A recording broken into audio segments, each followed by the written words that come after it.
దాకా ప్రయాణం చేయాలని కొంత విద్యార్థులకు సంబంధించిన అంశం ఉన్నాయి. దానికి భయపడు రకరకాల ఊరికే నిన్న చూస్తురు కదా, నేను చిన్న ప్రెస్ కాన్ఫరెన్స్ చేసే కదా మాట్లాడితే నన్ను ఎంత అందుకే రాహుల్ గాంధీ గారిని పెడితే కింది స్థాయి దాకా కాంగ్రెస్ పార్టీకి సంబంధించిన సోషల్ మీడియా ద్వారా దుష్ప్రచారం చేసే ప్రయత్నం చేస్తున్నాం. వాటి అన్నింటికి ఏం అయ్యేది లేదు. అందరూ దయచేసి సహకరించండి. ఎవరైనా సర్వేలో పార్టిసిపేట్ కావాలంటే పార్టిసిపేట్ కమ్మని చెప్పి ఫిక్స్ అయిన వాళ్ళని కోరుతా ఉన్నాం. ఇది ఒక చారిత్రాత్మక నిర్ణయం. తప్పకుండా ఇది ఒక గొప్ప మార్పుకు శ్రీకారం దేశవ్యాప్తంగా పరమైనటువంటి ఆలోచన, దాంట్లో ఒక వివాదాత్మకమైనటువంటి అంశాలు చేయాలని ప్రయత్నం చేస్తున్నాం. ఇది గతంలో కూడా గ్రామీణ ప్రాంతాల కొన్ని దుర్దెక్కన కులాలన్నీ కూడా ఉన్నాయి. బీసీకి కొత్తగా మనం తెచ్చింది కాదు. సో దానికి సంబంధించినటువంటి విధంగా ఆ కులాల సంఖ్య పెరగడంతో అంత వచ్చింది. దానికి సంబంధించి మొత్తం ఓవరాల్ 56% వచ్చింది. ఇవాళ ఇచ్చేది జనరేషన్ 42%. 42%కే అడ్డంకులు పెట్టే మీరు ఇక దాని మీద వేరే రాజకీయం చేసేందుకు అవన్నీ వదిలిపెట్టండి. పక్కా బీసీలకు 42 వచ్చేటట్టుగా మీరు మీ యొక్క ప్రయత్నాన్ని కేంద్రంలో కొనసాగించండి.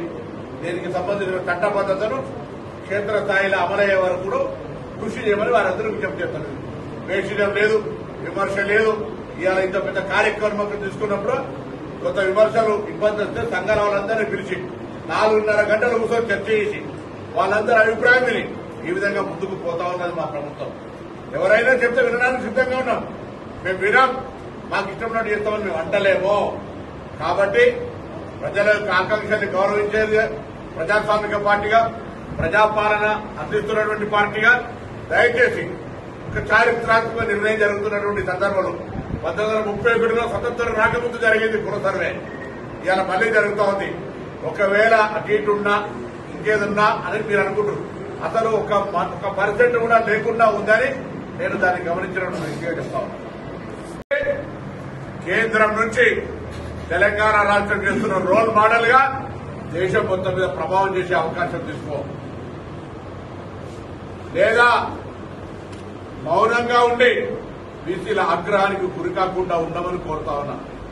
అదేవిధంగా కాంగ్రెస్ ప్రభుత్వం నిన్న ఈ కార్యక్రమం ఇంత పెద్ద నిర్ణయం తీసుకోవడానికి గౌరవనీయులు రాష్ట్ర కాంగ్రెస్ అధ్యక్షులు మహేష్ కుమార్ గౌడ్ గారు, అదేవిధంగా గౌరవ ముఖ్యమంత్రి రేవంత్ రెడ్డి గారు, ఉప ముఖ్యమంత్రి బట్టి విక్రమార్క గారు, sub committee chairman Uttam Reddy గారు, సహచర కేబినెట్ మంత్రులు, సీనియర్ నాయకులు కేశవరావు గారు, వీటన్నింటికీ స్ఫూర్తి ప్రదాతగా రాహుల్ గాంధీ గారు, మా రాష్ట్ర ఇన్ఛార్జ్ దీపాదాస్ గారు అందరూ కూడా కలిసి ఒక గొప్ప చారిత్రాత్మక నిర్ణయం.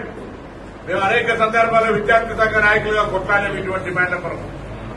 ఇవాళ రాష్ట్ర మంత్రిగా ఇటువంటి ఒక పెద్ద చరిత్రలో ఒక సామాజిక మార్పుకు నాంది కలిగేటువంటి నిర్ణయం. ఎవరెంతో వారికంతా అని రాహుల్ గాంధీ గారు చెప్తున్న మాట నిజం కాబోతున్నటువంటి సందర్భం. ప్రజలంతా సహకరించండి. రాజకీయ పార్టీల నాయకులారా వాస్తవాలను ఆలోచించి వాస్తవానికి దగ్గర వచ్చే ప్రయత్నం చేయమని సందర్భంగా కోరుతూ ఇటువంటి ఒక గొప్ప చారిత్రాత్మక నిర్ణయాన్ని మరొకసారి హృదయపూర్వకంగా స్వాగతిస్తూ ఇందుకు సంబంధించినటువంటి ఏ నగర ప్రాంతాల ప్రజలు కొంతమంది సహకరించలేదో వాళ్ళంతా స్వచ్ఛందంగా తెలంగాణ కుల జనాభాలో మీ లెక్క ఉండాలంటే, మీ సమాచారం ఉండాలంటే ఈ యొక్క మిస్ అయిన వాళ్ళందరూ కూడా అందులో భాగస్వాములు కావాలని 16 నుంచి 28 జరిగేటువంటి ఈ ప్రక్రియలో పాల్గొనాలని, తదుపరి శాసనసభలో కేబినెట్, శాసనసభ చట్టము ఇవన్నీ న్యాయబద్దమైనటువంటి సెక్షన్ల ప్రకారంగా కేంద్రంలో ఉన్నటువంటి రాజ్యాంగం ప్రకారంగా ముందుకు పోతామనే మాట సందర్భంగా మనం చెప్తాం.